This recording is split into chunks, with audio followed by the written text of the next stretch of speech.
అందరికీ నమస్కారం. ఇవాళ మనతో పాటు ప్రముఖ ఆధ్యాత్మికవేత్త ఆస్ట్రోన్యూమరాలజిస్ట్ శ్రీమతి జయప్రద గారు ఉన్నారు. మేడంతో మాట్లాడదాం. మేడం నమస్కారం. మేడం నమస్తే అమ్మా. శ్రీమాత్రే నమః. మేడం 2024 డిసెంబర్ మాసంలో ముందుగా మేషరాశి వారికి ఎలాంటి ఫలితాలు ఉండబోతున్నాయి, గ్రహస్థితి ఎలా ఉంది, ఎలాంటి రెమెడీస్ చేసుకుంటే బాగుంటుంది అంటారు?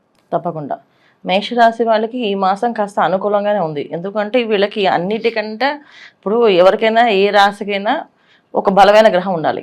సో బలమైన గ్రహం అనేది ఏముంది మేషరాశి వాళ్ళకంటే ఈ మాసంలో వీళ్ళకి శని భగవానుడు లాభస్థానంలో ఉండి బలంగా యోగిస్తున్నాడు. అందువల్ల ఏంటంటే కొన్ని పనులు వీళ్ళకి అది చాలా క్లిష్టమైనప్పటికీ కూడా అయిపోతూ ఉంటాయి, కానీ అయ్యే వరకు కాస్తంత ఇబ్బంది పడుతుంది. సో మేషరాశికి అధిపతి అయిన కుజుడు కర్కాటకలో ఉండడం వల్ల కాస్తంత ఇబ్బందులు. ఎక్కడి నుంచి ఇబ్బందులు వస్తాయంటే కుటుంబంలో ఉన్న కొన్ని ఇబ్బందులు. ఎటువంటి ఇబ్బందులు అంటే కాస్త వాళ్ళ అగ్రెసివ్గా మాట్లాడడం కానీ, లేకపోతే వాళ్ళకి ఏదైనా అనారోగ్య సమస్య రావడం కానీ, ఆహారం విషయంలో ఏదైనా కాస్త ఇబ్బందులు పడడం కానీ, ఆహార నియమాలు కొంచెం అటు ఇటు మారడం, అంటే టైమింగ్స్ మారడం కానీ, కరెక్ట్గా టైంకి తినేవాళ్ళు అనుకోండి, ఆ టైం కాస్త అది ఆ టైంకి అందకపోవడం, ఆ టైంకి చేయకపోవడం, చేసేవాళ్ళు లేకపోవడం, ఇలాంటి విషయాలు కొంత ఇబ్బందులు ఉంటాయి. ఎప్పుడైతే సరైన ఆహారం, సరిగా నిద్ర లేకపోతే ఖచ్చితంగా మనకి ఆ పనులన్నీ ఇబ్బంది పడుతుంటాం. అలాంటి విషయాల్లో కాస్తంత ఈ మాసం వీళ్ళకి పనులు అయినట్టుగా కనిపించి కాస్త అవలేనట్టుగా కనిపిస్తూ మొత్తానికి ఎండ్ ఆఫ్ ద డే వీళ్ళకి అవుతుంది పని. కాకపోతే అయ్యే వరకు కాస్తంత విసుగు అనేది కనిపిస్తుంటుంది. ఎందుకంటే శని భగవానుడు కర్మకారకుడు కనుక ఖచ్చితంగా ఆయన ఏ విషయమైనా మన సొంతంగా కష్టపడి చేస్తున్నావా లేదా ఆ ఫలితం ఇవ్వాలంటే ఆయన లాభస్థానంలో ఉన్నప్పుడు, ఏ గ్రహమైనా లాభస్థానంలో ఉంటే వాళ్ళకి నిజంగా ఒక విధంగా అదృష్టమే. అంటే వాళ్ళకి కావాల్సిన పనులు ఆ గ్రహ కారకత్వాలు, అంటే ఇప్పుడు శని భగవాన్ అంటే ఇప్పుడు వివాహాలు అవ్వట్లేదు మేషరాశి వాళ్ళు అనుకోండి, వివాహాలు అయ్యే అవకాశాలు ఉంటాయి.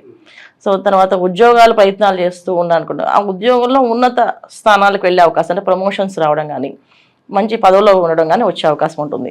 లేదు వ్యాపారస్తులు కొత్తగా వ్యాపారం చేయాలి అనుకుంటే మంచి వీళ్ళకి పార్ట్నర్షిప్గా ఉండేవాళ్ళు కానీ, వీళ్ళకి ఉండే స్థలాలు కానీ అది కొంచెం వాస్తుపరంగా అన్ని వీళ్ళకి బాగుండేటట్టుగా అనుకూలంగా ఉండే అవకాశం ఉంటాయి.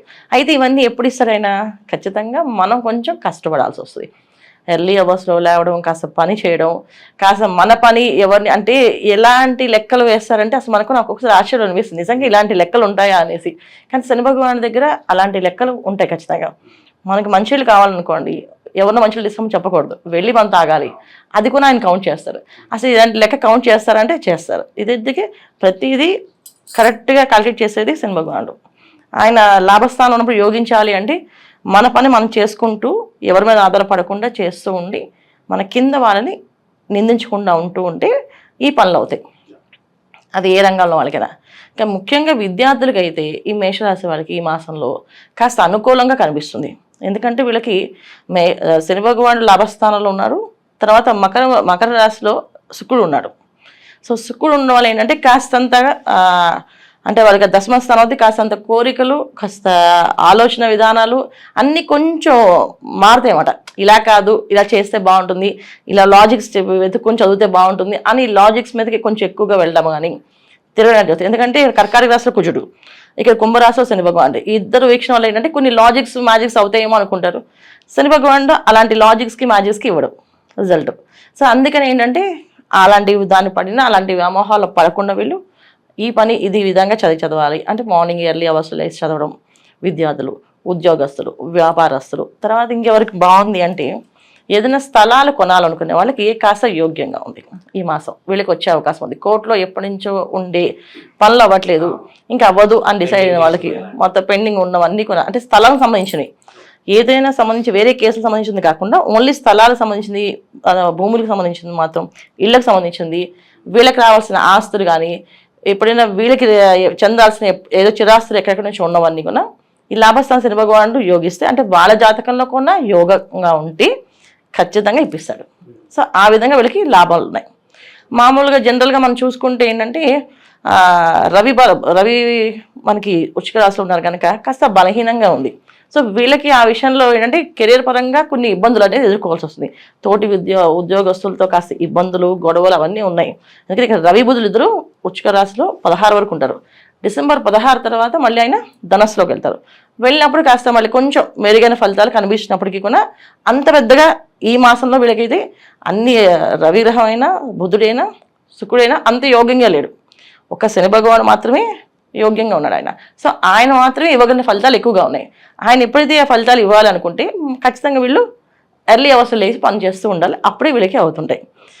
మెయిన్ ఏంటంటే ముఖ్యంగా ఎవరైనా వివాహాల విషయంలో కొంచెం గట్టి ప్రయత్నం చేస్తే ఈ మాసం వీళ్ళకి మంచి సంబంధం రావడం, కుదరడము, అది ఫిక్స్ అవ్వడం అనేది జరుగుతుంది. అది ఎక్కువ చేసుకోవాలి. ఇంకా విద్యార్థులు కొంచెం కష్టపడి చదవాలి. మేడం, ఆరోగ్యపరంగా ఎలా ఉండబోతున్నారు మేషరాశి వారికి ఈ మాసం? ఖచ్చితంగా ఆరోగ్య విషయంలో కొంచెం జాగ్రత్తగా ఉండాల్సి. ఎందుకంటే మా చతుర్థ స్థానంలో కర్కాటక రాశిలో కుజుడు ఉన్నాడు. సో కర్కాటక రాశి వీళ్ళకి చతుర్థ స్థానం. చతుర్థ స్థానం అంటే జనరల్గా కుటుంబ స్థానం, మనం చేసే పనులు, వ్యవహారాలు అన్నీ కూడా ఉంటాయి. సో ఇక్కడ ఏమవుతుంది అంటే పిల్లల విషయంలో కానీ వీళ్ళకి కానీ ఎవరికైనా అనారోగ్య సమస్యలు కొంచెం ఎదుర్కోవాల్సి వచ్చి పరిస్థితుంది. అది ఏ విధంగా ఎదుర్కొంటుందంటే మళ్ళీ ఈ జాతకంలో వాళ్ళకుండే గ్రహస్థితి, ప్లానటరీ కండిషన్, గోచార ఫలితాల్లో మనం చెప్పుకుంటున్నాం. కానీ మన పర్సనల్ జాతకంలో కొన్న కుజుడు ఒకవేళ వాళ్ళకి వేయ కుజుడు కానీ కష్టపడే ఆ ప్లేస్లో కానీ ఉన్నాడు అంటే మాత్రం డెఫినెట్గా కాస్తంత ఇబ్బంది పడతారు. అదర్వైజ్ బాగుంటుంది. మేడం, అలాగే పెట్టుబడులు పెట్టాలంటే ఈ మాసం మేషరాశి వారికి ఏ రంగాలు సూచిస్తారు పెట్టుబడులు పెట్టుకోవడానికి? అంటే ఈ మాసంలో వీళ్ళు చేయకుండా ఉండబెట్ట పెట్టుబడులు అవి. ఎందుకంటే వీళ్ళకి చిరాస్తులు ఉన్న పెండింగ్ ఉన్న ఏదైతే ఆస్తులు కోట్ల వివాదాలు ఉన్నాయో ఆ వివాదాల నుంచి బయటపడే అవకాశం ఎక్కువగా ఉంది. ఎందుకంటే కుజుడు ఇక్కడ వీళ్ళు కర్కాటక రాశిలో ఉన్నారు. అక్కడ కర్కాటక రాశిలో ఉండడం అంటే ఆయన నిత్యస్థానం, అది ఆయనకి అంటే ఒక విధంగా బలహీనంగా ఉన్నట్టే లెక్క. సో రాసాధిపతి ఎప్పుడైతే బలహీనంగా ఉన్నారో, సో మనకు కావలసిన ఏ పనులైనా జరగాలి అంటే కుజుడు ఒక అనుగ్రహం బాగుండాలి. సో కుజుడు బలంగా ఉండాలి. సో ఎప్పుడైతే కుజుడు బలహీనంగా ఉన్నారో ఆ పనులు అక్కడ వ్యవహారం చెడిపోతుంది అని అర్థం. సో అందుకే వెళ్లకుండా ఉండడం మంచిది. పెట్టుబడుల జోలికి వెళ్ళకూడదు. ఈ మాసంలో వీళ్ళకి బాగా జరిగేది ఏంటంటే, ఒకటి దశమస్థానంలో శుక్రుడు ఉండడం వల్ల కాస్త ఒక మంచి ఆఫీస్, అంటే దానికన్నా అందంగా ఉండే ఆఫీసు. ఇప్పుడు ఏదో ఒక స్థలం తీసుకుని ఒక ఆఫీస్ పెడదాం అనుకోవడం వేరు, నా ఆఫీస్ తగ్గట్టు చుట్టూ ఎన్వైరన్మెంట్ బాగుండేటట్టుగా ఉండేది వేరు. అలాంటి లాభమైన యోగ్యమైన కనిపిస్తాయి. కాకపోతే అది కూడా అంటే అధిక ఖర్చు. ఎప్పుడైతే దశమస్థాన శుక్రుడు వీళ్ళకి అధిక ఖర్చుని చూపిస్తాడు, అంటే ఇప్పుడు 10 రూపాయలతో తీసుకోవడం వస్తువుని 100 రూపాయలు పెట్టి తీసుకుంటారు. ఈ విధంగా కూడా అయ్యే అవకాశం ఎక్కువగా ఉంది. సో అందుకని ఏంటంటే మనము చేయాల్సిన పని ఏంటంటే ఫస్ట్ జాతకంలో పర్సనల్ జాతకం ఎలా ఉందో చూసుకోవడం. ఈ జాతక ప్రకారంగా పెట్టుబడులు పెడితే బాగుంది అనుకుంటే పెట్టడం, పెట్టుబడి పెట్టకూడదు అనుకుంటే పెట్టకూడదు. కొత్త వ్యాపారాలు మొదలు పెట్టకూడదు. ఎందుకంటే వచ్చేది ధనుర్మాసం, అంటే కార్తీక మాసం తర్వాత వచ్చింది ధనుర్మాసం అంటాం. అంటే మార్గశిర మాసం, ధనుర్మాసం ఈ రెండు కలిసి వస్తాయి ఈ డిసెంబర్ మాసంలో. సో మార్గశిర మాసంలో కానీ ధనుర్మాసంలో కానీ మనం ఏంటంటే ఏ వ్యవహారాలను, కొత్త వ్యాపారాలు, అంటే కొత్తగా ప్రారంభం చేసేవి ఏవి మొదలుపెట్టాం. ఇంకా ఏంటంటే ఒక రకంగా చెప్పాలి అంటే ఈ మాసం అంతా కూడా నారాయణ సేవ చేస్తూ ఉండమని చెప్తారంటారు. సో సేవ చేయడం, దైవ సేవ చేసుకోవడం, గుళ్ళకు వెళ్ళడం, గోపురాలకు వెళ్ళడం, శుభకార్యాలు చేసుకోవడం, ఇవి చేసుకోవచ్చు తప్ప కొత్తగా వ్యాపారాలు మొదలుపెట్టే పనులు ఇవి చేసుకోకూడదు. దానికి మళ్ళీ సుముహూర్తాలు మంచిగా చూసుకోవాల్సిందే. వీరి జాతకంలో యోగ్యంగా గ్రహాలు బాగున్నాయి అనుకున్నప్పుడు పెట్టుకోవచ్చు. మేడం, అలాగే అనుకోని ప్రయాణాలు కావచ్చు, అలాగే కొంతమంది విదేశాలకు వెళ్ళాలనుకుంటారు. అటువంటి వారికి మనం ఈ మాసం ఎలా ఉండబోతుంది మేషరాశి? మేషరాశి వాళ్ళకి విదేశాల్లో ఉండే వాళ్ళకి కాస్త ఉద్యోగాలు వచ్చే అవకాశం ఉంది. అంటే ఉద్యోగాలు లేదు ఇబ్బంది పడుతున్న వాళ్ళకి కాస్త ఉద్యోగం వచ్చే అవకాశం ఉంది. లాభస్థానంలో శని భగవానుడు యోగిస్తారు కనుక వీళ్ళకి ఖచ్చితంగా ఉద్యోగాలు బ్రహ్మాండంగా వచ్చే అవకాశం అయితే ఉంది, చేసుకోవచ్చు. కొత్తగా వ్యాపారం మాత్రం ప్రారంభం చేయకుండా ఉండడం మంచిది. ఎందుకంటే వ్యాపారం అనేది అది ఎప్పుడైతే దశమస్థానంలో శుక్రుడు ఉన్నాడో అది వ్యాపారం అవ్వచ్చు, తర్వాత ఆ వ్యాపారం అనుకుని భ్రమపడి ఖర్చు పెట్టచ్చు. అందువల్ల ఏంటంటే జనరల్గా వద్దని చెప్తాను నేను. కొత్తగా అయితే వాటి మధ్య జోలికి వెళ్ళకుండా ఉండడం మంచిది.